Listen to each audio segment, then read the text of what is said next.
Oke, belum ada pertanyaan. Saya lanjutkan mungkin yang dari Rifat ya tentang mengubah metode. Oke, kapan kita perlu melakukan perubahan metode ya, metode atau tools ya. Kadang saya melihat ada penelitian yang dilakukan sekedar mengubah metode. Misalnya orang lain menggunakan XYZ atau metode A, saya akan menggunakan metode B. Oke. Nah, metode itu kan sebenarnya sebuah tools ya, sebuah alat, sebuah perangkat yang kita gunakan. Contohnya gini misalnya, ada seorang tukang cukur ya. Tukang cukur dia ingin memotong rambut. Kemudian biasanya dia pakai gunting, gunting kertas lah, anggap seperti itu. Lalu ada hasilnya, ditemukanlah hasilnya. Tapi kemudian dia tidak puas. Dia tidak puas, ternyata hasilnya mungkin kurang bagus begitu ya, menurut persepsi dan penglihatan dia. Maka dia ganti toolsnya, menggunakan gunting menggunakan gunting rumput misalnya begitu ya. Hasilnya bagaimana? Keluar lagi hasilnya.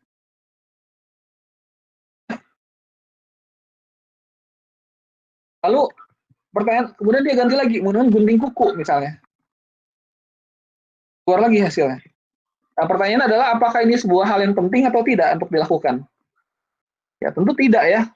Buat apa seorang tukang cukur mengganti-ganti alat dari gunting kertas ke gunting rumput, gunting kuku untuk mencukur rambut misalnya. Nah, maka sama juga dengan penelitian. Dalam penelitian eh, kita harus yakin bahwa dengan kita mengubah metode, ini ada potensi kita punya hasil yang lebih bagus, atau kita punya harapan bahwa eh, hasil hasil rancangan kita itu akan lebih bagus. Mungkin tukang cukur jangan jangan dengan ini ya, tapi dia bisa menggunakan apa misalnya alat cukur otomatis misalnya ya, ya. Nah ini baru, ini penting untuk dicoba oleh si tukang cukur.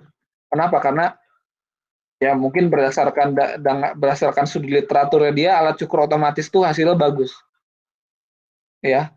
Dan juga secara sense, eh, secara akal sehat ini bisa jadi solusi, begitu. Nah maka tadi misalnya Anda misalnya mau mengubah sebuah data yang sama dari menggunakan metode A berubah jadi metode B. Maka pertanyaannya kenapa perlu dilakukan itu? Ya, apakah kita sedang seperti tukang cukur yang mengganti gunting kertas dengan gunting rumput dan gunting kuku, atau kita memang sedang sedang mencoba alat cukur otomatis, sesuatu yang kita punya harapan bahwa itu hasilnya lebih bagus, tapi kita memang belum tahu. Ya. Nah, dari mana kita bisa tahu bahwa sebuah tools ini memang perlu kita uji coba? Maka kita tentu belajar dari pengalaman orang lain. Dari mana pengalaman orang lain? Tentu biasanya kalau riset ilmiah adalah dari uh, penelitian orang lain.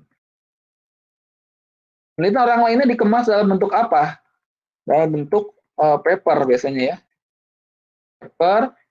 Kalau yang terbaru biasanya di paper atau di buku. Gitu. Begitu mungkin ya pemahamannya kurang lebih seperti itu.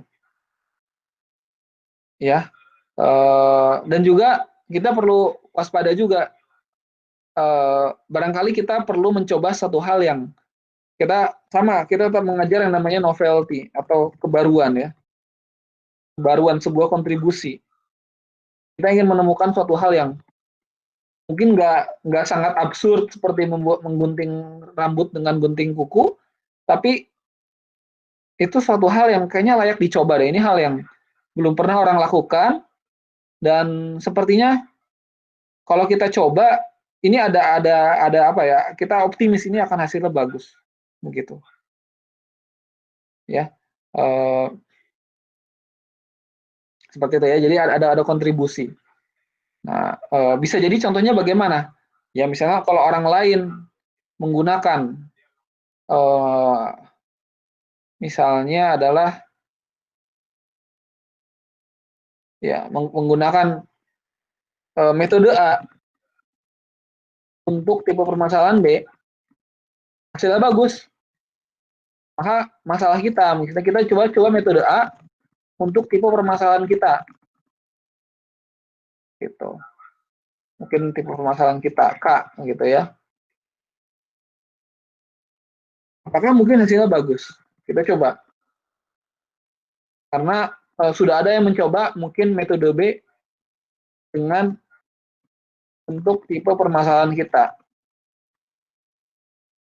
Nah, cuman kita belajar ternyata tipe metode A bisa loh untuk B. Nah, kita coba metode A bisa nggak ya untuk permasalahan kita. Nanti kita akan ditanya, emang kenapa, apa samanya K dengan B ini? Oke. Ada pertanyaan mungkin? Silahkan.